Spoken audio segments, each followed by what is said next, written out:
March 22ನೇ ತಾರೀಕು ಕರ್ನಾಟಕ ಬಂದ್ಗೆ ಕರೆ ನೀಡಲಾಗಿದೆ. ಕನ್ನಡಪರ ಹೋರಾಟಗಾರರು ಈಗ ರೂಪರೇಷೆಗಳನ್ನ ತೆರೆದಿಟ್ಟಿದ್ದಾರೆ. ವಾಟಾಳ್ ನಾಗರಾಜ್ ಇವತ್ತು ಸಭೆಯನ್ನು ನಡೆಸಿದ್ರು. ಈ ಸಭೆಯಲ್ಲಿ ಭಾಗಿಯಾಗಿದ್ದಂಥ ಕೆಲ ಕನ್ನಡಪರ ಸಂಘಟನೆಗಳ ಮುಖಂಡರುಗಳು ಚರ್ಚೆ ಮಾಡಿ ತೀರ್ಮಾನವನ್ನು ಕೈಗೊಂಡಿದ್ದಾರೆ. ಅದರಂತೆ ಮಾರ್ಚ್ 22ನೇ ತಾರೀಕು ಅಂದ್ರೆ ಶನಿವಾರ ಬಂದ್ಗೆ ಕರೆ ಕೊಟ್ಟಿದ್ದಾರೆ. ಬೆಳಿಗ್ಗೆ 6 ಗಂಟೆಯಿಂದ ಸಂಜೆ 6 ಗಂಟೆವರೆಗೂ ಕೂಡ ಕರ್ನಾಟಕ ಬಂದ್ಗೆ ಕರೆ ನೀಡಲಾಗಿದೆ. ಬೆಳಗ್ಗೆ 11 ಗಂಟೆಯಿಂದ ಟೌನ್ ಹಾಲ್ನಲ್ಲಿ ಮೆರವಣಿಗೆ ನಡೆಯುತ್ತೆ. ಟೌನ್ ಹಾಲ್ವರೆಗೂ ಕೂಡ ಮೆರವಣಿಗೆ ಮಾಡೋದು, ಅಲ್ಲಿಂದ ಫ್ರೀಡಂ ಪಾರ್ಕ್ವರೆಗೂ ಆಮೇಲೆ ಮೆರವಣಿಗೆ ನಡೆಸೋದು. ಸೊ ಫ್ರೀಡಂ ಪಾರ್ಕ್ನಲ್ಲಿ ಬೃಹತ್ ಹೋರಾಟವನ್ನ ಮಾಡೋದಕ್ಕೆ ಕನ್ನಡಿಗರು ಸಜ್ಜಾಗಿದ್ದಾರೆ. MES ಪುಂಡಾಟಿಕೆಯನ್ನ ಖಂಡಿಸಿ ನಡೆಸ್ತಾ ಇರುವಂತಹ ಬಂದಿದು. ಕಂಡಕ್ಟರ್ ಮೇಲೆ ಹಲ್ಲೆಯನ್ನ ಖಂಡಿಸಿ ಕನ್ನಡಿಗರು ಕೂಡ ಈಗ ಕನ್ನಡ ಪರ ಸಂಘಟನೆಗಳು ಸಿಡಿದೆದ್ದಿವೆ. MES ಪುಂಡರ ವಿರುದ್ಧ ಸಮರ ಸಾರಿದ್ದಾರೆ ಕನ್ನಡ ಪರ ಸಂಘಟನೆಯ ಕಾರ್ಯಕರ್ತರು.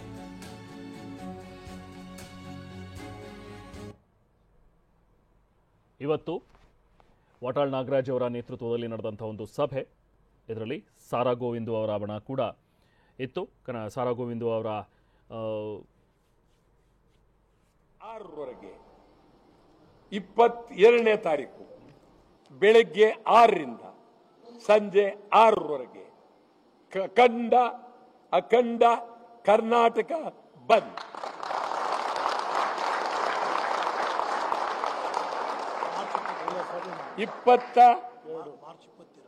ಮಾರ್ಚ್ 22 ಬೆಳಿಗ್ಗೆ 6ರಿಂದ ಸಂಜೆ 6ರವರೆಗೆ ಸಂಪೂರ್ಣ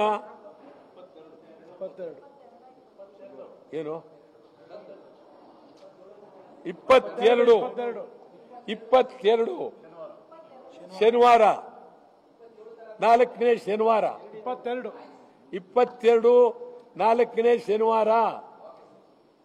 ಅದು ಯಾರು ಮುಚ್ಚುತ್ತರೋ ಮುಚ್ಚಲ್ಲೋ ಅದಾಮೇಲೆ ನೋಡ್ಕೊಳ್ಳೋಣ.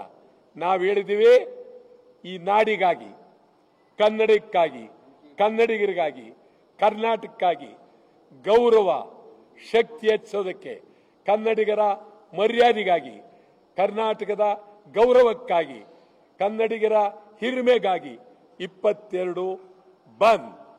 22ನೇ ತಾರೀಕು ಇದು ವಾಟಾಳ್ ನಾಗರಾಜ್ ಅವರ ಮಾತುಗಳು. 22ನೇ ತಾರೀಕು ನಾವು ಕರ್ನಾಟಕ ಬಂದ್ ಮಾಡ್ತಾ ಇದ್ದೀವಿ ಅನ್ನುವಂಥದ್ದನ್ನು ಹೇಳಿದ್ರು. ಹಾಗೆ ಜೊತೆಗೆ ಮಾರ್ಚ್ ಇಡೀ ತಿಂಗಳು ಹೋರಾಟಗಳು ಇರುತ್ತೆ, ಸಾಲು ಸಾಲು ಪ್ರತಿಭಟನೆಗಳಿರುತ್ತೆ ಅಂತ ಹೇಳಿದ್ದಾರೆ. ಸರಣಿ ಹೋರಾಟಕ್ಕೆ ಕನ್ನಡ ಪರ ಸಂಘಟನೆಗಳು ಕರೆ ಕೊಟ್ಟಿವೆ. ಬೆಂಗಳೂರಿನ ಜನರಿಗೆ ಭಾರಿ ಪ್ರತಿಭಟನೆಯ ಬಿಸಿ ಖಂಡಿತವಾಗ್ಲೂ ತಟ್ಟೆ. ಯಾಕಂದ್ರೆ ಮಾರ್ಚ್ 3ನೇ ತಾರೀಕಿಂದ 22ನೇ ತಾರೀಕುವರೆಗೂ ಕೂಡ ಹೋರಾಟಗಳನ್ನ ಈಗ ಪ್ಲಾನ್ ಮಾಡ್ಕೊಂಡಿದ್ದಾರೆ. ಮಾರ್ಚ್ ತಿಂಗಳಲ್ಲಿ ಸರಣಿ ಪ್ರತಿಭಟನೆ ನಡೆಸೋದಕ್ಕೆ ಸಜ್ಜಾಗಿದ್ದಾರೆ.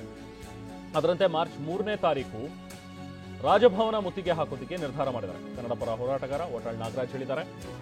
ಮಾರ್ಚ್ 7ನೇ ತಾರೀಕು ಬೆಳಗಾವಿ ಚಲೋಗೆ ಕರೆ ಕೊಟ್ಟಿದ್ದಾರೆ. ಬೆಳಗಾವಿಯಲ್ಲಿ ಹೋರಾಟ ಇರುತ್ತೆ. ಇನ್ನು ಮಾರ್ಚ್ 11ನೇ ತಾರೀಕು ಅತ್ತಿ ಬೆಲೆಯ ಆ ಗಡಿಯನ್ನ ಬಂದ್ ಮಾಡ್ತೀವಿ ಅಂತ ಹೇಳಿದ್ದಾರೆ. ಇನ್ನು ಮಾರ್ಚ್ 16ನೇ ತಾರೀಕು ಹೊಸಕೋಟೆಯ ಟೋಲ್ ಬಂದ್ ಮಾಡ್ತಾರೆ.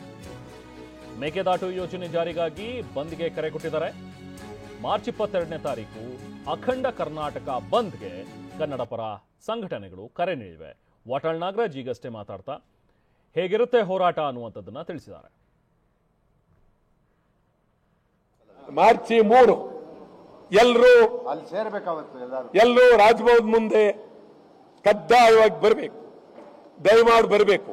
ಇದಲ್ಲದೆ ಕರ್ನಾಟಕ ರಾಜ್ಯಾದ್ಯಂತ ಇರುವ ಎಲ್ಲ ಕನ್ನಡ ಪರ ಸಂಘಟನೆಗಳು ಎಲ್ಲರನ್ನೂ ಕಳಕಳಿಯಿಂದ ಮನವಿ ಮಾಡ್ತೇವೆ, ನಿಮ್ಮ ಸಂಪೂರ್ಣ ಬೆಂಬಲ ನೀಡಬೇಕು, ಅಲ್ಲೇ ಹೋರಾಟವನ್ನ ಮಾಡಬೇಕು. ರೈತ ಸಂಘ ನಿಮ್ಮಲ್ಲಿ ಕಳಕಳಿಯಿಂದ ಮನವಿ ಮಾಡ್ತೀವಿ, ತಾವು ದಯಮಾಡಿ ಬೆಂಬಲ ಕೊಡಬೇಕು ಅಂತ ಹೇಳಿ ಕಳಕಳಿಯಿಂದ ಮನವಿ ಮಾಡ್ತೀವಿ. ಮಾರ್ಚ್ 3 ಹಾಗಾದ್ರೆ ಏನ್ ಹೇಳ್ತಾ ಇದ್ರೆ ವಾಟಾಳ್ ನಾಗರಾಜ್ ಅಂತ ನೋಡ್ತಾ ಹೋಗೋಣ. ಮಾರ್ಚ್ 22ನೇ ತಾರೀಕು ಹೋಟೆಲ್ಗಳನ್ನ ಮುಚ್ಚಬೇಕು ಅಂತ ಹೇಳಿ ಆಗ್ರಹಿಸಿದ್ದಾರೆ. ಕನ್ನಡ ಹೋರಾಟಗಾರ ವಾಟಾಳ್ ನಾಗರಾಜ್ ಕೊಟ್ಟಿರುವಂತಹ ಹೇಳಿಕೆ ಇದು. ಹೋಟೆಲ್, ಥಿಯೇಟರ್ ಬಾಗಿಲು ಬಂದ್ ಮಾಡಬೇಕು. ಜೊತೆಗೆ ಸರ್ಕಾರಿ ಕಚೇರಿ, ಶಾಲಾ ಕಾಲೇಜುಗಳು ಅದನ್ನು ಕೂಡ ಬಂದ್ ಮಾಡಬೇಕು. ಮಾರ್ಚ್ 22ನೇ ತಾರೀಕು ಸಾರಿಗೆ ಬಸ್ ಸಂಚಾರ ಇರೋ ಹಾಗಿಲ್ಲ, ನಿಲ್ಲಿಸಬೇಕು ಅಂತ ಕೇಳಿದ್ದಾರೆ. ಸಾರಿಗೆ ಸಚಿವ ರಾಮಲಿಂಗಾರೆಡ್ಡಿ ಸಹಕಾರ ನೀಡಬೇಕು ಅಂತ ಹೇಳಿ ಮನವಿ ಮಾಡಿದ್ದಾರೆ. ಸಿಎಂ ಸಿದ್ದರಾಮಯ್ಯ ಕೂಡ ಹೋರಾಟವನ್ನ ಬೆಂಬಲಿಸಿ ಅಂತ ಮನವಿ ಮಾಡಿದ್ದಾರೆ. ಜೊತೆಗೆ ಓಲಾ, ಉಬರ್ ಆಟೋ ಲಾರಿಗಳ ಸಂಚಾರ ಇದೆಲ್ಲವೂ ಕೂಡ ಬಂದ್ ಆಗಬೇಕು ಅನ್ನುವಂಥದ್ದು ವಾಟಾಳ್ ನಾಗರಾಜ್ ಅವರ ಆಗ್ರಹ. ಇನ್ನು ಮಾಲ್ನವರು ಈಗಾಗಲೇ ಬಂದ್ಗೆ ಸಹಕಾರ ನೀಡಿದ್ದಾರೆ ಅಂತಲೂ ಕೂಡ ವಾಟಾಳ್ ನಾಗರಾಜ್ ಹೇಳಿದರು.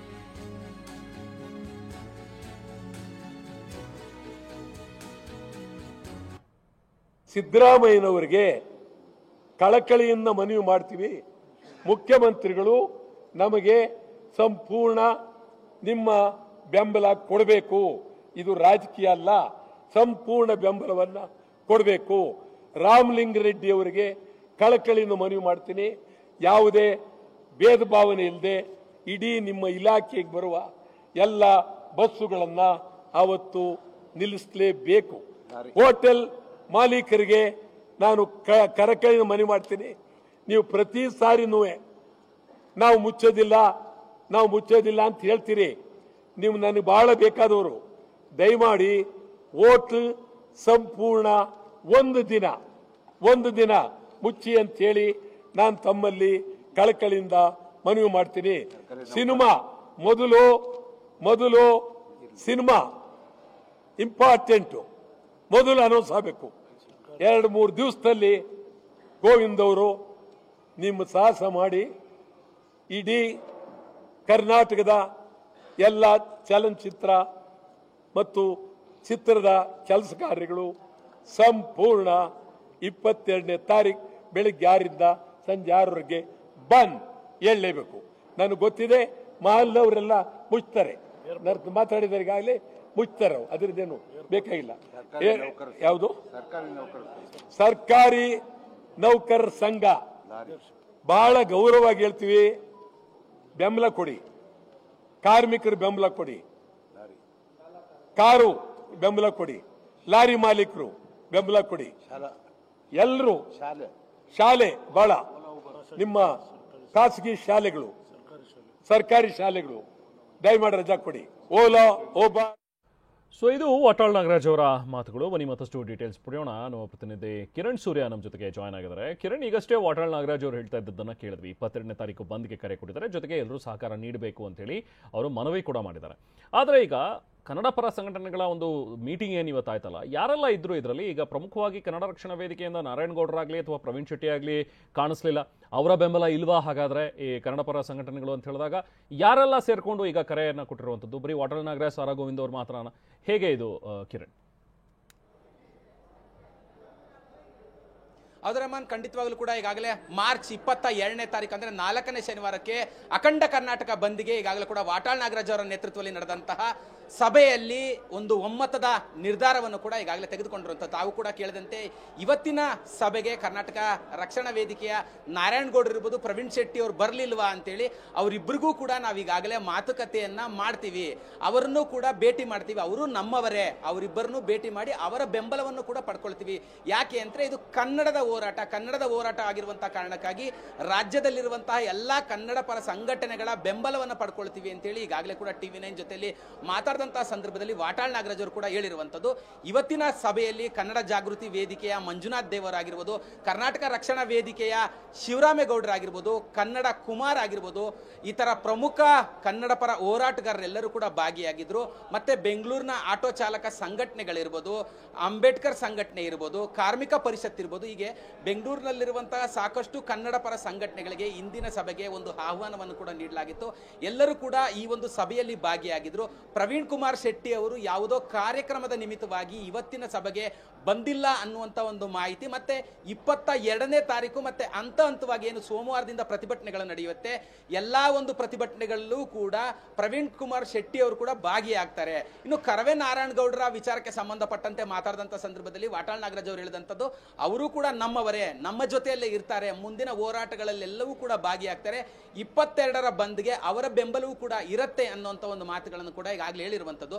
ಈ ಒಂದು ವಿಚಾರಕ್ಕೆ ಸಂಬಂಧಪಟ್ಟಂತೆ ಮಾತಾಡಲಿಕ್ಕೆ ಈಗಾಗಲೇ ಕೂಡ ಕನ್ನಡ ಜಾಗೃತಿ ವೇದಿಕೆಯ ರಾಜ್ಯಾಧ್ಯಕ್ಷರಾಗಿರುವಂತಹ ಮಂಜುನಾಥ್ ದೇವರು ಕೂಡ ನನ್ನ ಜೊತೆಲಿದ್ದಾರೆ. ನಾನು ಅವ್ರನ್ನೇ ಮಾತಾಡ್ತಾ ಹೋಗ್ತೀನಿ. ಸರ್, ಈಗಾಗಲೇ ಕೂಡ ವಾಟಾಳ್ ನಾಗರಾಜ್ ಅವರು 22ನೇ ತಾರೀಕು ಬಂದ್ಗೆ ಕರೆ ಕೊಟ್ಟಿರುವಂಥದ್ದು, ಅದರ ಹಂತವಾಗಿ ಈಗಾಗಲೇ ಗಡಿ ಭಾಗವನ್ನ ಬಂದ್ ಮಾಡ್ತೀವಿ ಅಂತ ಹೇಳಿರುವಂಥದ್ದು. ತಮ್ಮ ಬೆಂಬಲ ಯಾವ ತರವಾಗಿರುತ್ತೆ, ಮತ್ತೆ ಅಲ್ಲಿ ಗಡಿಯಲ್ಲಿ ಬಂದ್ ಮಾಡಲಿಕ್ಕೆ ಏನೇನೆಲ್ಲ ಸಿದ್ಧತೆಗಳನ್ನು ಮಾಡ್ಕೊಳ್ತೀರಾ? ಖಂಡಿತವಾಗಲೂ ಕೂಡ ಇವತ್ತಿನ ವಿಚಾರ ಬಹಳ ಮಹತ್ವಪೂರ್ಣವಾಗಿರ್ತಕ್ಕಂಥದ್ದು. ಹಾಗಾಗಿ ಇವತ್ತು ನಮ್ಮ ಕನ್ನಡಿಗರ ಅಸ್ತಿತ್ವದ ಪ್ರಶ್ನೆ ಬಂದಿರುವಾಗ ಇದಕ್ಕೆ ಕನ್ನಡ ಜಾಗೃತಿ ವೇದಿಕೆ ಸಂಪೂರ್ಣವಾದಂಥ ಬೆಂಬಲವನ್ನು ಇವತ್ತು ಕನ್ನಡ ಒಕ್ಕೂಟದ ವಾಟಾಳ್ ನಾಗರಾಜ್ ಅವರು ಏನು ಘೋಷಣೆ ಮಾಡಿದ್ದಾರೆ ಅದಕ್ಕೆ ಬೆಂಬಲವನ್ನು ವ್ಯಕ್ತಪಡಿಸ್ತಾ ಈಗಾಗಲೇ ನಮ್ಮದು ಕೂಡ ಒಂದು ಜವಾಬ್ದಾರಿ ಇದೆ. 32 ವರ್ಷಗಳ ಹಿರಿಯ ಸಂಘಟನೆ ರಾಜ್ಯದಲ್ಲಿ. ಹಾಗಾಗಿ ಅತ್ತಿಬೆಲೆ ಗಡಿ ಬಂದ್ ಮಾಡೋದಕ್ಕೆ 13ನೇ ತಾರೀಕು ನಮಗೆ ಒಂದು ಜವಾಬ್ದಾರಿಯನ್ನು ಕೊಟ್ಟಿದ್ದಾರೆ. ಹಾಗಾಗಿ ತಮಿಳುನಾಡು ಕರ್ನಾಟಕ ಗಡಿ ಭಾಗವನ್ನು ಬಂದ್ ಮಾಡಿ ಆವತ್ತಿನ ದಿನ ಒಂದು 22ನೇ ತಾರೀಕು ಕರ್ನಾಟಕ ಬಂದ್ ಪೂರಕವಾಗಿ 13ನೇ ತಾರೀಕು ಅತ್ತಿಬೆಲೆ ತಮಿಳುನಾಡು ಮತ್ತು ಕರ್ನಾಟಕದ ಗಡಿ ಭಾಗವಾಗಿರ್ತಕ್ಕಂಥ ಅತ್ತಿಬೆಲೆಯಲ್ಲಿ ಬಂದ್ ಮಾಡೋದ್ರ ಮುಖಾಂತರ ಸಾವಿರಾರು ಸಂಖ್ಯೆಯಲ್ಲಿ ಕನ್ನಡ ಜಾಗೃತಿ ವೇದಿಕೆ ಪದಾಧಿಕಾರಿಗಳು, ಕಾರ್ಯಕರ್ತರು ಮತ್ತು ಬೇರೆ ಬೇರೆ ಆನೇಕಲ್ ತಾಲೂಕಿನ ಎಲ್ಲ ಕನ್ನಡ ಪರ ಸಂಘಟನೆಗಳು ಕೂಡ ಒಗ್ಗಟ್ಟಾಗಿ ಆ ಒಂದು ಬಂದ್ಗೆ ಮತ್ತು ಆವತ್ತಿನ ಹೋರಾಟಕ್ಕೆ ನಾವೆಲ್ಲರೂ ಕೂಡ ಸಿದ್ಧರಾಗಿದ್ದೇವೆ. ಮತ್ತೊಬ್ಬರು ಕೂಡ ಈಗಾಗಲೇ ಇಂದಿನ ಸಭೆಗೆ ಬೆಳಗಾವಿಯಿಂದ ಆಗಮಿಸಿದಂತಹ ಮಹಿಳಾ ಪರ ಹೋರಾಟಗಾರರು ಕೂಡ ನನ್ನ ಜೊತೆ ಇದ್ದಾರೆ, ಕನ್ನಡ ಪರ ಹೋರಾಟಗಾರರು. ಮೇಡಮ್, ತಾವು ಕೂಡ ಮಾತಾಡುವಂಥ ಸಂದರ್ಭದಲ್ಲಿ ಹೇಳ್ತಾ ಇದ್ರಿ, ಬೆಳಗಾವಿಯಲ್ಲಿ ನಡೀತಿರುವಂತಹ MES ಮತ್ತು ಶಿವಸೇನೆಯ ಪುಂಡಾಟವನ್ನ ವಿವರವಾಗಿ ಹೇಳಿದ್ರಿ. ಯಾವ ತರವಾಗಿ ನಿಮ್ಮ ಬೆಂಬಲವಿರುತ್ತೆ ಮತ್ತು 22ರ ಬಂದನ್ನ ಬೆಳಗಾವಿಯಲ್ಲಿ ಯಾವ ತರವಾಗಿ ಯಶಸ್ವಿಯನ್ನ ಮಾಡಲಿಕ್ಕೆ ಹೋರಾಟವನ್ನ ಹಮ್ಮಿಕೊಂಡಿದ್ದೀರಾ? ಖಂಡಿತ ಸರ್. ಏನಪ್ಪಾ ಅಂತ ಹೇಳಂದ್ರೆ ಬೆಳಗಾವಿಯಲ್ಲಿ ಈ ತರ ಪುಂಡಾಟಿಕೆ ಮಾಡುವಂತ ಈ ನಮ್ಮ MES ಪುಂಡ್ರನ್ನ ಖಂಡಿತ ಇದನ್ನ ಸದೆ ಬಡಿಲೇಬೇಕು ಅಂತ ಹೇಳ್ಕೊಂಡು ಇವತ್ತೇನು ನಮ್ಮ ವಾಟಾಳ್ ನಾಗರಾಜ್ ಅವರ ನೇತೃತ್ವದಲ್ಲಿ ಏನು ನಾವು ಸಭೆಯನ್ನು ಮಾಡಿದ್ವೋ, ಖಂಡಿತ ಇದು ಅವ್ರೇನು ನಿರ್ಧಾರ ತಗೊಂಡಿದ್ದಾರೋ ಕರ್ನಾಟಕ ಬಂದ್ ಆಗಿರ್ಬೋದು ಅಥವಾ ಅತ್ತಿಬೆಲೆ ಗಡಿ ಭಾಗ ಆಗಿರ್ಬೋದು, ಖಂಡಿತ ಅದನ್ನೆಲ್ಲ ಯಶಸ್ವಿಗೊಳಿಸೋಕ್ಕೆ ಏನು ಬೇಕು ಮತ್ತು ನಮ್ಮ ಕನ್ನಡ ಜಾಗೃತಿ ವೇದಿಕೆಯಿಂದ ಸಾವಿರಾರು ಜನ ಹೆಣ್ಮಕ್ಳು ನಮ್ಮ ಇದರಲ್ಲಿ ಬೆಳಗಾವಿಯಲ್ಲಿ ನಮ್ಮ ಸಂಘಟನೆ ತುಂಬ ಚೆನ್ನಾಗಿದೆ. ಖಂಡಿತ ಅದಕ್ಕೆಲ್ಲ ಬದ್ಧರಾಗಿ ನಾವು ನಿಲ್ತೀವಿ. ಈಗಾಗಲೇ ಕಳೆದ ವಾರವಷ್ಟೇ ಬೆಳಗಾವಿ ಚಲೋ ಈ ಥರದೆಲ್ಲ ಬೆಳಗಾವಿಯಲ್ಲಿ ಪ್ರತಿಭಟನೆ ಥರದೆಲ್ಲವೂ ಕೂಡ ಆಯಿತು. 22ಕ್ಕೆ ಮತ್ತೆ ಬಂದ್ಗೆ ಕರೆ ಕೊಟ್ಟಿರುವಂಥದ್ದು. ಬೆಳಗಾವಿಯಲ್ಲಿ ಯಾವ ಥರವಾಗಿ ಸಿದ್ಧತೆ ಮತ್ತೆ ಕಾರ್ಯಕರ್ತರನ್ನ ಒಟ್ಟುಗೂಡಿಸುವಂಥದ್ದಾಗತ್ತಾ? ಬೆಂಬಲ ವಿಧಿವೆಯಾ ಅವರೆಲ್ಲರದ್ದು ಅಂತ? ಖಂಡಿತ ಸರ್, ಹಾಗೇ ಆಗುತ್ತೆ. ಯಾಕಂದರೆ ಇದು ನಮ್ಮ ಅಸ್ತಿತ್ವ ಸರ್. ನಮ್ಮ ಕನ್ನಡ ಭಾಷೆ ಅಂದರೆ ಮಾತೃಭಾಷೆ. ನಾವು ಮಾತೃಭಾಷೆನ ಮತ್ತು ನಮ್ಮ ತಾಯಿ ನಾಡನ್ನು, ನಮ್ಮ ತಾಯಿಯನ್ನು ರಕ್ಷಣೆ ಮಾಡಲಿಲ್ಲ ಅಂದರೆ ಮತ್ತೆ ಇನ್ನೆಂತಕ್ಕೆ ನಾವು ಇದು ಮಾಡಬೇಕು ಅಲ್ವಾ? ಹಾಗಾಗಿ ಖಂಡಿತ ಎಲ್ಲದಕ್ಕೂ ಬೆಂಬಲ ಇದ್ದೇ ಇರುತ್ತೆ ಸರ್, ಇದ್ದೇ ಇರುತ್ತೆ, ಅವತ್ತೂ ಇರುತ್ತೆ. ಎಂದೆಂದೂ ನಾವು ಕನ್ನಡಕ್ಕೋಸ್ಕರ, ಕನ್ನಡ ನಾಡಿಗೋಸ್ಕರ. ಜೊತೆಗೆ ಕರ್ನಾಟಕ ಬಂದ್ಗೆ ಪ್ರವೀಣ್ ಶೆಟ್ಟಿ ಬಣ ಬೆಂಬಲ ಇಲ್ಲ. ಕರ್ನಾಟಕ ಬಂದ್ಗೆ ಪ್ರವೀಣ್ ಶೆಟ್ಟಿ ಅವರ ಬಣ ಬೆಂಬಲವನ್ನ ಕೊಟ್ಟಿಲ್ಲ. ಇದು ಈ ಹೊತ್ತಿನ ಪ್ರಮುಖ ಸುದ್ದಿ. ಯಾಕಂದ್ರೆ ಕನ್ನಡ ಪರ ಸಂಘಟನೆಗಳ ಕಾರ್ಯಕರ್ತರೆಲ್ಲರೂ ಕೂಡ ಈಗಷ್ಟೇ ಮೀಟಿಂಗ್ ಮಾಡಿದಂಥವ್ರು ಹೇಳ್ತಾ ಇದ್ರು, ಪ್ರವೀಣ್ ಶೆಟ್ಟಿ ಅವರ ಬೆಂಬಲ ಕೂಡ ಇರುತ್ತೆ, ಪ್ರವೀಣ್ ಶೆಟ್ಟಿ ಅವರು ಕೂಡ ನಮ್ಮ ಜೊತೆಗಿರ್ತಾರೆ, ನಾರಾಯಣಗೌಡರು ಕೂಡ ನಮ್ಮ ಜೊತೆಗಿರ್ತಾರೆ ಅನ್ನುವಂಥದ್ದನ್ನ ಹೇಳ್ತಾ ಇದ್ರು. ಆದರೆ ನಾರಾಯಣಗೌಡ ಬಣ ಆಗಲಿ ಇದುವರೆಗೂ ಮಾತಾಡಿಲ್ಲ. ನಾರಾಯಣಗೌಡರು ಕೂಡ ಇದುವರೆಗೂ ಕೂಡ ಅದ್ರ ಬಗ್ಗೆ ಸ್ಪಷ್ಟನೆ ಕೊಟ್ಟಿಲ್ಲ, ಅವ್ರ ಬೆಂಬಲ ಇದೆಯೋ ಇಲ್ವೋ ಅಂತೇಳಿ. ಬಟ್ ಇವತ್ತಿನ ಸಭೆಗೆ ಅವ್ರು ಬಂದಿರಲಿಲ್ಲ. ಆದರೆ ಪ್ರವೀಣ್ ಶೆಟ್ಟಿ ಬಣದಿಂದ ಮಾತ್ರ ಬೆಂಬಲ ಇಲ್ಲ ಅನ್ನುವಂಥದ್ದನ್ನ ಹೇಳಿದ್ದಾರೆ ಈಗ ಪ್ರವೀಣ್ ಶೆಟ್ಟಿ ಅವರು. ಕರ್ನಾಟಕ ಬಂದ್ಗೆ ಪ್ರವೀಣ್ ಶೆಟ್ಟಿ ಬಣ, ಕರ್ನಾಟಕ ರಕ್ಷಣಾ ವೇದಿಕೆಯ ಪ್ರವೀಣ್ ಶೆಟ್ಟಿ ಅವರ ಬಣ ಏನಿದೆ ಅದು ಬೆಂಬಲವನ್ನ ಕೊಡ್ತಾ ಇಲ್ಲ ಮಾರ್ಚ್ 22ನೇ ತಾರೀಕು ಬಂದ್ಗೆ. ಆರಂಭದಲ್ಲೇ ಅಪಸ್ವರಗಳು ಈಗ ಕೇಳಿ ಬರ್ತಾ ಇವೆ ಬಂದ್ಗೆ. ಈಗಷ್ಟೇ ಸಭೆ ಮಾಡಿದಂತಹ ವಾಟಾಳ್ ನಾಗರಾಜ್ ಅವರು, ನಾವೆಲ್ಲರನ್ನೂ ಸೇರಿಸ್ಕೊಂಡು ಒಗ್ಗೂಡಿಸ್ಕೊಂಡು ನಾವು ಮುಂದೆ ಹೋಗ್ತೀವಿ, ನಮ್ಮ ಹೋರಾಟ ಇರೋದು ಕನ್ನಡ ಪರವಾಗಿ ನಾವು ಹೋರಾಟವನ್ನು ಮಾಡ್ತಾ ಇರೋದು, ಕನ್ನಡಿಗರ ಪರವಾಗಿ ನಡೆಸ್ತಾ ಇರುವಂತಹ ಹೋರಾಟ. ಹಾಗಾಗಿ ನಾವು ಬಂದ್ಗೆ ಕರೆ ಕೊಡ್ತಾ ಇದ್ದೀವಿ, ಎಲ್ಲರೂ ಕೂಡ ನಮ್ಮ ಜೊತೆಗಿರ್ತಾರೆ, ನಮ್ಮ ಬೆಂಬಲಕ್ಕೆ ಇರ್ತಾರೆ ಅನ್ನೋ ಒಂದು ಮಾತುಗಳನ್ನು ವಾಟಾಳ್ ನಾಗರಾಜ್ ಹೇಳಿದ್ರು. ಆದರೆ ಈಗ ಸಿಕ್ಕಿರುವಂತಹ ಅಪ್ಡೇಟ್ ಪ್ರಕಾರ ಪ್ರವೀಣ್ ಶೆಟ್ಟಿ ಅವರ ಬಣ ಬೆಂಬಲವನ್ನು ಕೊಡ್ತಾ ಇಲ್ಲ. ಮತ್ತಷ್ಟು ಡೀಟೇಲ್ಸ್ ನಾವು ಪ್ರತಿನಿಧಿ ಶಾಂತಮೂರ್ತಿ ನೀಡ್ತಾರೆ. ಶಾಂತಮೂರ್ತಿ, ಈಗ ಪ್ರವೀಣ್ ಶೆಟ್ಟಿ ಅವರನ್ನ ನೀವು ಮಾತನಾಡ್ಸಿದ್ರ ಈ ವಿಚಾರಕ್ಕೆ, ಬಂದ್ನ ವಿಚಾರಕ್ಕೆ ಸಂಬಂಧಪಟ್ಟಂತೆ ಏನು ಹೇಳ್ತಾರೆ? ಅವ್ರ ನಿಲುವು ಸ್ಪಷ್ಟವಾಗಿದೆಯಾ? ಅವ್ರು ಬಂದ್ಗೆ ಬೆಂಬಲ ಕೊಡ್ತಾ ಇಲ್ವಾ? ಎಸ್ ರೆಹಮಾನ್, ಈಗಾಗಲೇ ಏನು ಬೆಳಗಾವಿಯಲ್ಲಿ ಪದೇ ಪದೇ MES ಪುಂಡಾಟವನ್ನು ವಿರೋಧಿಸಿ ಮಾರ್ಚ್ 22ನೇ ತಾರೀಕು ಕರ್ನಾಟಕ ಬಂದ್ ಮಾಡೋದಕ್ಕೆ ಈಗ ವಾಟಾಳ್ ನಾಗರಾಜ್ ಕರೆ ನೀಡಿರುವಂತದ್ದು. ಆದ್ರೆ ಈ ಒಂದು ಬಂದ್ಗೆ ಇದೀಗ ಬೇರೆ ಬೇರೆ ಸಂಘಟನೆಗಳು ಯಾವ ರೀತಿ ಒಂದು ಬೆಂಬಲ ನೀಡುತ್ತೆ ಅನ್ನೋ ಬಗ್ಗೆ ಮಾಹಿತಿಯನ್ನ ಪಡೆದಂತ ಸಂದರ್ಭದಲ್ಲಿ ಕರವೇ ಪ್ರವೀಣ್ ಶೆಟ್ಟಿ ಬಣ ಏನಿದೆ ಅದು ಇನ್ನೂ ಕೂಡ ಬಂದ್ಗೆ ಬೆಂಬಲ ಕೊಡಬೇಕಾ ಬೇಡವಾ ಅನ್ನೋದನ್ನ ನಿರ್ಧಾರ ಮಾಡಿಲ್ಲ ಅನ್ನೋ ಮಾಹಿತಿ ಸದ್ಯಕ್ಕೆಲ್ಲ ಬರ್ತಿದೆ. ಯಾಕಂದ್ರೆ ಈಗಷ್ಟೇ ಏನು ಪತ್ರಿಕಾಗೋಷ್ಠಿಯನ್ನ ನಡೆಸಿ ವಾಟಾಳ್ ನಾಗರಾಜ್ ಅವರು ಬಂಧನ ಮಾಡ್ತೀವಿ ಅಂತ ಒಂದು ಕರೆಯನ್ನ ಕೊಟ್ಟಿದ್ರು. ಆದ್ರೆ ಆ ಒಂದು ಮಾಹಿತಿ ನಮ್ಗೆ ಇನ್ನೂ ಅಧಿಕೃತವಾಗಿ ತಲುಪಿಲ್ಲ. ಅದು ತಲುಪಿದ ಬಳಿಕ ಸಂಘಟನೆಯ ಕಾರ್ಯಕರ್ತರ ಜೊತೆ ಚರ್ಚಿಸಿ ಬಂದ್ಗೆ ಬೆಂಬಲ ಕೊಡಬೇಕಾ ಬೇಡವಾ ಅನ್ನೋ ಬಗ್ಗೆ ನಿರ್ಧಾರ ಮಾಡ್ತೀವಿ ಅಂತ ಸದ್ಯ ಪ್ರವೀಣ್ ಶೆಟ್ಟಿ ಅವರು ಹೇಳಿರುವಂತದ್ದು. ಇನ್ನು ಸಾಕಷ್ಟು ಸಂಘಟನೆ ಕೂಡ ಈಗಾಗಲೇ ಮಾಹಿತಿಯನ್ನ ಪಡೆಯುವ ಹಾದಿಯಲ್ಲಿ ಇದೆ. ಆದ್ರೆ ಆ ನಿರ್ಧಾರವನ್ನ ಕೊಡಬೇಕಾ, ಕರ್ನಾಟಕ ಬಂದ್ ಮಾಡೋದ್ರಿಂದ ನಿಜಕ್ಕೂ ಕೂಡ ಎಫೆಕ್ಟಿವ್ ಆಗಿ ಏನಾದ್ರೂ ಬದಲಾವಣೆ ತರೋದಕ್ಕೆ ಸಾಧ್ಯ ಅನ್ನೋ ಬಗ್ಗೆ ಇನ್ನಷ್ಟೇ ಚರ್ಚೆಗಳು ನಡೀತಾ ಇದೆ. ಇನ್ನು ಈಗ ಸದ್ಯಕ್ಕೆ ಬಂದಿರೋ ಮಾಹಿತಿ ಪ್ರಕಾರ ಈ ಒಂದು ಕರವೇ ಪ್ರವೀಣ್ ಶೆಟ್ಟಿ ಬಣ ಏನಿದೆ ಆ ಒಂದು ಬಣದಿಂದ ಸದ್ಯಕ್ಕೆ ಕರ್ನಾಟಕ ಬಂದ್ಗೆ ಬೆಂಬಲ ಕೊಡೋದ್ರ ಬಗ್ಗೆ ಇನ್ನೂ ನಿರ್ಧಾರ ಆಗಿಲ್ಲ ಅನ್ನೋ ಮಾಹಿತಿ ಸದ್ಯಕ್ಕೆ ಲಭ್ಯ ಆಗ್ತಿರುವಂತದ್ದು. ರೆಹಮಾನ್, ಅಂದ್ರೆ ನಾವು ಖಂಡಿತವಾಗ್ಲೂ ಬೆಂಬಲ ಕೊಡಲ್ಲ ಅಂತ ಹೇಳಿಲ್ಲ. ಸೊ ಬಹುಶಃ ಮುಂದಿನ ದಿನಗಳಲ್ಲಿ ಚರ್ಚೆ ಮಾಡಿ ತೀರ್ಮಾನವನ್ನು ಕೈಗೊಳ್ತೀವಿ ಅಂತ ಹೇಳ್ತಾ ಇದಾರ, ಅಥವಾ ಇಲ್ಲ ಅವ್ರ ಜೊತೆ ನಾವು ಕೈ ಜೋಡಿಸಲ್ಲ, ನಾವು ಬಂದ್ಗೆ ಸಾಥ್ ಕೊಡಲ್ಲ ಅಂತ ಹೇಳ್ತಾರ? ರೆಹಮಾನ್, ಈಗ ಹೇಳ್ತಾ ಇರೋ ಮಾಹಿತಿ ಪ್ರಕಾರ ಏನಂದ್ರೆ ಈಗ ಬಂದ್ಗೆ ನಾವು ಬೆಂಬಲ ಕೊಡ್ಬೇಕಾ ಬೇಡವಾ ಅನ್ನೋದ್ರ ಬಗ್ಗೆ ಚರ್ಚೆ ಮಾಡ್ಬೇಕು. ಚರ್ಚೆ ಮಾಡಿದ ಬಳಿಕ ನಾವು ಬೆಂಬಲವನ್ನ ಸೂಚಿಸ್ಬೇಕಾ ಬೇಡವಾ ಅನ್ನೋ ಬಗ್ಗೆ ನಿರ್ಧಾರವನ್ನ ಮಾಡ್ತೀವಿ. ಆದ್ರೆ ಸದ್ಯಕ್ಕೆ ಏನು ಕರೆ ಕೊಟ್ಟಿರುವಂತ ಕರ್ನಾಟಕ ಬಂದಿಂದ ಯಾವುದೇ ರೀತಿಯ ಉಪಯೋಗ ಆಗುತ್ತೆ ಅನ್ನೋ ನಿರೀಕ್ಷೆಗಳು ಕೂಡ ಕಡಿಮೆ ಇದೆ ಅನ್ನೋ ಮಾಹಿತಿಯನ್ನ ಪ್ರವೀಣ್ ಶೆಟ್ಟಿ ಅವರು ಹೇಳಿರುವಂತದ್ದು. ಆದ್ರೆ ಆ ಕಾರ್ಯಕರ್ತರ ಜೊತೆ ಕೂಡ ಚರ್ಚೆಯನ್ನ ಮಾಡಿ ಬಳಿಕ ಸಂಘಟನೆ ಬೆಂಬಲವನ್ನು ಕೊಡ್ಬೇಕಾ ಬೇಡವಾ ಅನ್ನೋದ್ರ ಬಗ್ಗೆ ಒಂದು ನಿರ್ಧಾರವನ್ನ ನಾವು ಪ್ರಕಟಿಸ್ತೀವಿ ಅನ್ನೋ ಮಾತನ್ನ ಪ್ರವೀಣ್ ಶೆಟ್ಟಿ ಅವರು ಹೇಳಿರುವಂತದ್ದು. Rehman, okay, thank you Shanthamurthy. So ಒಟ್ಟಿನಲ್ಲಿ ಈಗ ಪ್ರವೀಣ್ ಶೆಟ್ಟಿ ಬಣದಿಂದ ಸಿಕ್ಕಿರುವಂತಹ ಒಂದು ಮಾಹಿತಿ, ಸ್ವತಃ ಪ್ರವೀಣ್ ಶೆಟ್ಟಿ ಹೇಳೋ ಪ್ರಕಾರ ಈ ಬಂದ್ನ ಬಗ್ಗೆ ನಮಗೇನು ಕೂಡ ಇನ್ನೂ ಅಧಿಕೃತ ಮಾಹಿತಿ ಇಲ್ಲ.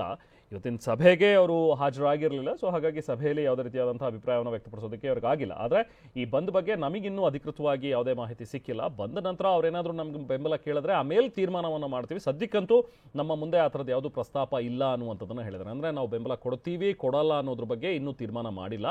ಸೊ ನೋಡೋಣ, ಮುಂದಿನ ದಿನಗಳಲ್ಲಿ ಅವ್ರು ನಮ್ಮ ಜೊತೆಗೆ ಮಾತಾಡಿದಾಗ ಆ ಥರದ್ದು ಏನಾದರೂ ನಮಗೆ ನಮ್ಮ ಮುಂದೆ ಪ್ರಸ್ತಾವನೆ ಬಂದರೆ ಆಮೇಲೆ ನಾವು ತೀರ್ಮಾನವನ್ನು ಕೈಗೊಳ್ತೀವಿ ಅನ್ನುವಂಥದ್ದನ್ನು. ಅದರ ಸದ್ಯಕ್ಕೆ ತಟಸ್ಥವಾಗಿ ಇದ್ದಾರೆ ಪ್ರವೀಣ್ ಶೆಟ್ಟಿ. ಸೊ ಮಾರ್ಚ್ 22ನೇ ತಾರೀಕು ಆಟೋ ಸಂಚಾರ ಇರೋದಿಲ್ಲ ಅನ್ನುವಂಥದ್ದು ಈಗ ಕನ್ಫರ್ಮ್ ಆಗ್ತಾ ಇದೆ. ಬಂದ್ಗೆ ಆದರ್ಶ ಆಟೋ ಯೂನಿಯನ್ ಬೆಂಬಲವನ್ನ ಕೊಟ್ಟಿದೆ.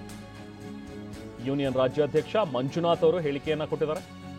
ಆಟೋಗಳು ಅವತ್ತು ಇರೋದಿಲ್ಲ. ಆಟೋ ಸಂಘಟನೆ ಕರ್ನಾಟಕ ಕಾರ್ಮಿಕರ ಪರಿಷತ್ ಬೆಂಬಲವನ್ನ ಕೊಟ್ಟಿದೆ ಬಂದ್ಗೆ.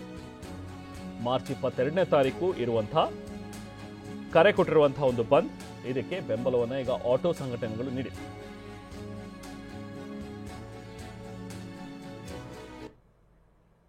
ಏನು ಬೆಳಗಾಮಲ್ಲಿ ನಡೆದಿದೆ, ಚಾಲಕರ ಮೇಲೆ ಅಲ್ಲೇ ನಡೆದಿದೆ, ಅದನ್ನು ಬಹುತೇಕ ಎಲ್ಲ ಚಾಲಕ ಸಂಘಟನೆಗಳು ನಾವು ಅದನ್ನು ವಿರೋಧಿಸ್ತೀವಿ.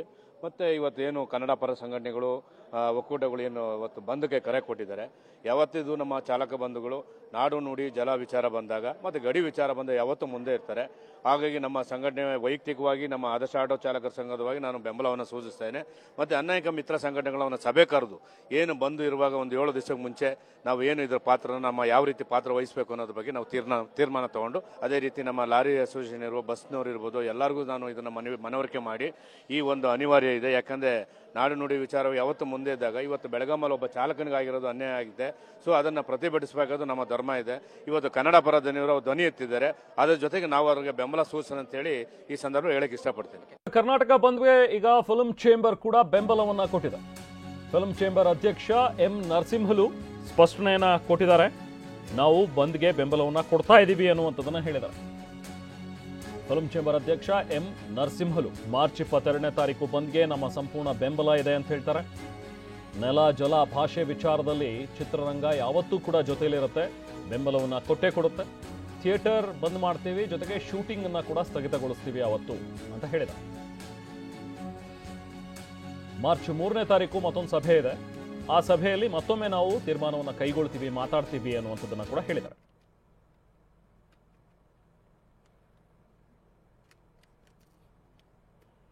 ಸೊ ಕನ್ನಡ ಪರ ಸಂಘಟನೆಯ ಕಾರ್ಯಕರ್ತರು ಇವತ್ತು ಸಭೆ ಸೇರಿದರು. ಅದರಲ್ಲಿ ಕೆಲವೊಂದಷ್ಟು ಜನ ಮುಖಂಡರುಗಳು ಕೂಡ ಭಾಗಿಯಾಗಿದ್ದರು. ಚರ್ಚೆ ಮಾಡಿ ಕೆಲವೊಂದಷ್ಟು ಹೋರಾಟಗಳನ್ನು ರೂಪಿಸೋ ಬಗ್ಗೆ ನಿರ್ಧಾರಗಳನ್ನು ಕೈಗೊಂಡಿದ್ದಾರೆ.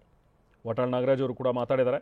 ಎಲ್ಲರೂ ನಮಗೆ ಬೆಂಬಲವನ್ನು ಕೊಡಬೇಕು, ಇದು ಕನ್ನಡದ ನುಡಿ ನಾಡು ಜಲ ವಿಚಾರಕ್ಕೆ ಸಂಬಂಧಪಟ್ಟಂತೆ ನಾವೆಲ್ಲರೂ ಒಂದಾಗಬೇಕು ಅನ್ನುವಂಥ ಒಂದು ಕರೆಯನ್ನು ಕೊಟ್ಟಿದ್ದಾರೆ.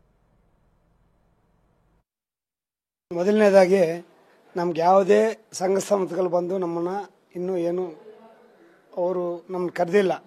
ಆದರೆ ಯಾವುದೇ ಒಂದು ವಿಷಯ ಜಲ ನೆಲ ಭಾಷೆ ವಿಷಯಗಳು ಬಂದಾಗೆಲ್ಲ ನಮ್ಮ ಕರ್ನಾಟಕ ಫಿಲ್ಮ್ ಚೇಂಬರಿಂದ ನಾವು ಮುಂಚೂಣಿಯಲ್ಲಿ ಇರ್ತೀವಿ. ನಾವು ಅವ್ರಿಗೆ ಅವ್ರು ಏನಾದ್ರು ನಮಗೆ ಬಂದು ನಮ್ಮ ಗಮನಕ್ಕೆ ಬಂದಾಗ ನಮ್ಮಲ್ಲಿ ಒಂದು ಕಮಿಟಿ ಅಂತ ಇದೆ, ಕರಿತೀವಿ, ಚರ್ಚೆ ಮಾಡ್ತೀವಿ. ಅವರೆಲ್ಲ ಏನು ನಮಗೆ ಅಡ್ವೈಸ್ ಮಾಡ್ತಾರೋ ಅದ್ರ ಪ್ರಕಾರ ನಾವೂ ಸಪೋರ್ಟ್ ಮಾಡ್ತೀವಿ. ನಮ್ಮ ಚರ್ಚೆಯಲ್ಲಿ ಏನು ಔಟ್ಪುಟ್ ಬರುತ್ತೋ ಅದನ್ನೇ ನಾವು ಮಾಡಿ ನಾವು ಯಾವತ್ತೂ ಅವ್ರ ಪರ ಇದ್ದೇ ಇರ್ತೀವಿ. ಅವತ್ತು ಶನಿವಾರ ಬೆಳಗ್ಗೆ 6 ಗಂಟೆಯಿಂದ ಸಂಜೆ 6 ಗಂಟೆವರೆಗೂ ಕೂಡ ಕರ್ನಾಟಕ ಬಂದ್. ಮತ್ತು 11:15 ಗಂಟೆಗೆ ಟೌನ್ ಹಾಲಿಂದ ಭಾರೀ ಮೆರವಣಿಗೆ, ಯಾವ್ದು ಹೇಳಿ, ನಮ್ಮ ಬೆಂಗಳೂರು ಟೌನ್ ಹಾಲಿಂದ ಭಾರೀ ಮೆರವಣಿಗೆ, ಕನ್ನಡಿಗರ ಮೌನ ಮೆರವಣಿಗೆ. ಆ ಮೆರವಣಿಗೆ ಮಾಡ್ಕೊಂಡು ಹೋಗಿ ಇದು ನಾವೇನು ಬೇಡಿಕೆ ಇಟ್ಟಿದ್ವೋ ಅದನ್ನು ಕೂಡಲೇ ರಾಜ್ಯ ಸರ್ಕಾರ ಗಮನ ಹರಿಸಿ ಅದಕ್ಕೆ ಸೂಕ್ತ ರೀತಿ ಕ್ರಮ ತಗೋಬೇಕು ಅಂತ ಹೇಳ್ಬಿಟ್ಟು ಆ ಒಂದು ದೊಡ್ಡ ರ್ಯಾಲಿಯನ್ನು ಅವತ್ತು ಬೆಂಗಳೂರು ನಗರದಲ್ಲಿ ಆಯೋಜನೆ ಮಾಡಿದ್ವಿ.